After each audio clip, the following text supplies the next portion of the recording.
Hello and welcome to the Pet Healer Podcast. This is your host, Dr. Mitzi Vargas, and today I have a friend with me, Hannah Barber. She's an extern doing some time at our hospital. And this summer, Hannah, we had plenty of externs, and I really thought you were a very interesting one. So I wanted to, first of all, see if you can share with our listeners, why you got into vet school. Because I always think that's a really interesting and telling thing. Usually, at what age and when did you start going to vet school? Because that's just, it varies. Is the gamut of reasons. Obviously, at the core is service and love for animals. But I just wanted to see if you could share with us. Yeah. So I'm originally from southwestern Oklahoma, and I went to Oklahoma State and did a degree in wildlife biology. And through that, I did quite a few externships with farmed white-tailed deer, and then as well as wildlife refuges and things like that. So when I graduated college, I actually got a job at the University of Florida with their wildlife and veterinary departments, and I was doing necropsies on farmed white-tailed deer and infectious disease research, particularly with EHDV, so epizootic hemorrhagic disease virus, and then blue tongue virus, and then doing a lot of epidemiology and like benchtop lab work. And then after I did that for a little bit, I actually got hired on as a grad student, so I went back to school for a little bit, and I got a master's in clinical veterinary sciences through UF, and I graduated in December of 2019. But before I graduated, I kind of had to make the decision, do I want to do DVM or PhD? And I didn't love the idea of being trapped in a lab for the rest of my life. I did a lot of extension work with farmers all throughout Florida and loved interacting with everybody. So I thought I wanted to do vet school. So I applied, moved home for a little bit during COVID, did all my interviews, and actually ended up at Kansas State because of their NBAF building that they were just opening up, which is originally in Plum Island, New York, and now it's at Kansas. And I was like, oh, I'm going to do a dual DVM PhD. And then they sent us home for, I think, like 16 weeks for COVID. So once we were done doing our cadavers, they had us all go home, and I worked for my mentor back home, back in Lawton, and loved it, loved doing everything with clients, didn't hate people like I thought I was going to hate people. And then kind of went from there, got a work study with Dr. James Carpenter, who's a big exotics guy, worked with all the exotics. I have his book, so big fan. To do publishing, and then ended up not, because if I went back into academia, which I don't think is the plan anymore. So did a lot of stuff with the zoos and with exotics. And now I'm going into GP with hopefully a lot more exotics than just your regular general practitioner. Yeah.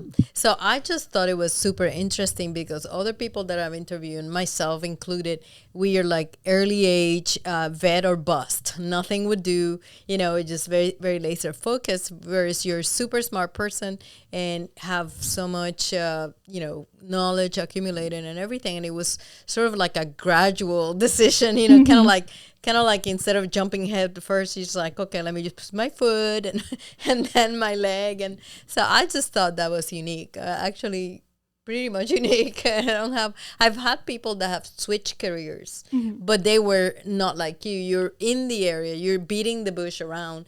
But I have people that were completely opposite. They were like, one was a dentist and then it went to vet school, and the other person was a PhD in education, was in, teaching other stuff, and then all of a sudden, bloop, so it's just very telling, that there's so many avenues to the same goal, and also that within DVM, you could use it, especially because you're experienced with research and everything, that you can use this degree for so many things. A lot of our listeners don't realize that GP, because just they listen to me and I'm an integrative practitioner and a GP, but there's just so much more and so much important areas that affect public health. And that's something that we just don't appreciate sometimes. So I'm glad to have you over. And then another thing that I wanted to touch base, this is the first time, right, that you have been introduced to seeing acupuncture and kind of like more integrative approach? I think for small animal, definitely. For horses. Yeah, I grew up. Tell me about that, yes. I grew up as a horse girl, I guess, and I've been riding since I was about 7 up until basically vet school started because I do not have time. Mm-hmm. But I think throughout owning horses and riding horses and just having general wellness plans for horses, all my horses got chiropracted pretty regularly, got acupuncture if needed, supplements, all that kind of thing. And then I know at school we have quite a few equine practitioners that also practice chiropractic and acupuncture. And I know we have a couple small animal practitioners that at school that are acupuncture certified, but it's not in the curriculum. They don't talk about it. We have a few integrative medicine clubs on campus, but that's totally isolated from what we're actually doing in class and hands-on in clinics.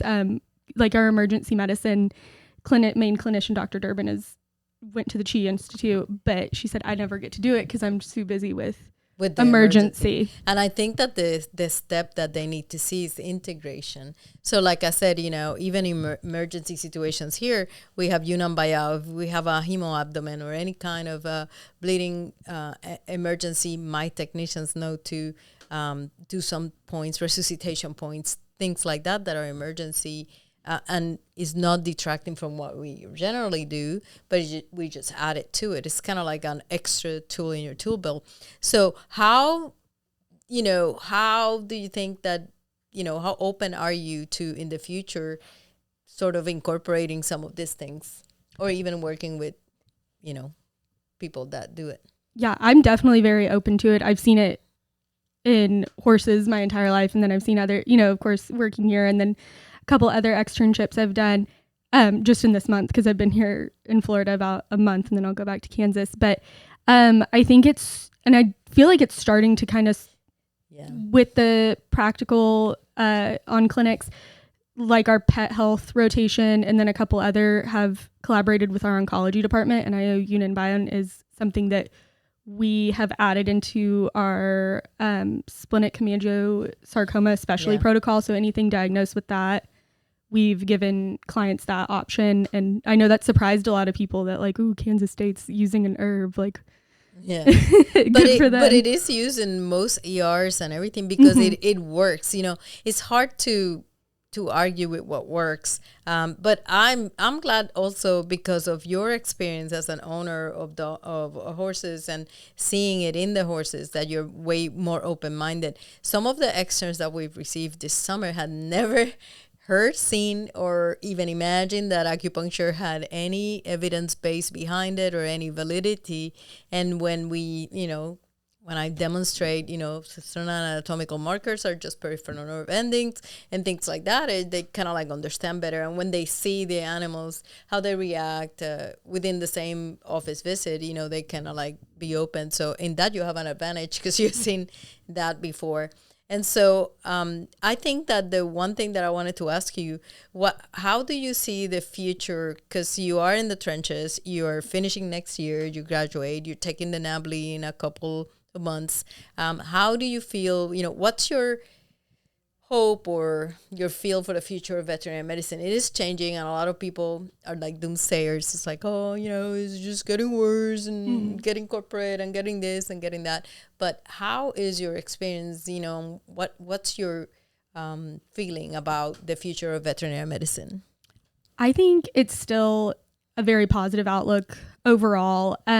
When I was we have a community outreach rotation and they had us come up with our own like personal philosophy for veterinary medicine. And I think one of my biggest points on it was we talk about the human animal bond as being like one of the biggest important things to acknowledge and appreciate in veterinary medicine. And something that I feel really strongly about is that human animal bond extends beyond a dog or a cat. It goes to so many different animals. I have guinea pigs. Yeah. Like my gecko, my 9-year-old 10-year-old geckos. And anything like things we buy at pet stores, people are putting more and more effort into husbandry, into management, and those are members of the family, and we don't need to limit that to just dogs and cats. And then also that veterinarians are such trusted members of the community, I feel like. On that same rotation for community outreach, we worked with a lot of unhoused populations, and people were prioritizing medical care for their animals versus them, and were trusting their veterinarian to help them navigate life way more than they would help their human general practitioner. And I feel like I've seen that here with you, as far as, you know, anybody would do anything you kind of told them to do. And I feel like most clinicians I've been able to work with that are very highly respected by their communities, like they will do not what they're told, but so much as like what's recommended. And they know that because you care for their basically child or their pet, that you are giving them the best recommendations for their life and livelihood in the long run. And so I think as long as we as a profession can continue to build that trust and positivity and offer more options as far as treatment and palliative care, I think is so important. And it's a growing field right now. With things, with our pets getting older and us putting more and more into keeping them healthy overall. Like I know quite a few people that do the like mobile at home euthanasia, palliative care and everything. And I think that's a big part of where integrative medicine is kind of growing as well, as far as I have quite a few friends whose their childhood dog is getting elderly now. And so they're seeking other alternatives of how can I make my dog more comfortable during the kind of end times, and not just picking euthanasia. Because because I am a little bit older and I feel really lucky to have like my community of friends, they're human doctors. And so I have a lot of friends that are physical therapists and medical doctors and pharmacists. And I kind of pick their brains. Okay, well, if this was a human, euthanasia is of course not on the table as a treatment option. So what do you tell that? What do you tell your patient as far as having disc disease and back problems, or having renal failure, and what's best case scenario, what's worst, and what can you kind of recommend their quality of life, because they can tell you versus our pets aren't telling us. And so that's been a really cool thing that I can bounce ideas off of the human doctors and see where their quality, or where their standard of care and quality of care is at versus where we're at, and hopefully get up to that level. Yeah. And I feel that we definitely try here to get to that level, to offer that same level, because is what you're saying is the perspective. The perspective has changed. It's a big paradigm shift from being property. And next year will be my 30th year as a vet. So it's been definitely, I can see within the last 3 decades, went from being in the backyard and a property to being in the bed and a family member. And also to dying early at 8, large breed living to 8 was considered, fairly the good, whereas now we having 15-year-old Labradors, 14-year-old Labradors. Therefore, the last 4 years of their lives, we have to be, or even more, we have to be managing chronic conditions that used to be end of them before and life before. So I think I definitely can sit back and look at that shift happening, and it's a wonderful thing because I've always felt like a Martian, because I always thought they were part of the family and I loved them even more than some family members, So the fact that the whole population is shifting there, and that the GP medicine is focusing more on prevention and wellness, and instead of just like waiting for them to be sick to come see you, now we enter the game, and we're helping get them to live longer and healthier and happier lives. Well, Hannah, I thank you so much for your time today, and I hope that our listeners, if you have any questions, you can always send us the questions in the platforms, and I'll try to shoot an email to Hannah if you have any questions about anything that she said today. And remember to share with your friends and hit the notification button, then you won't miss my next episode. Thank you, and stay well.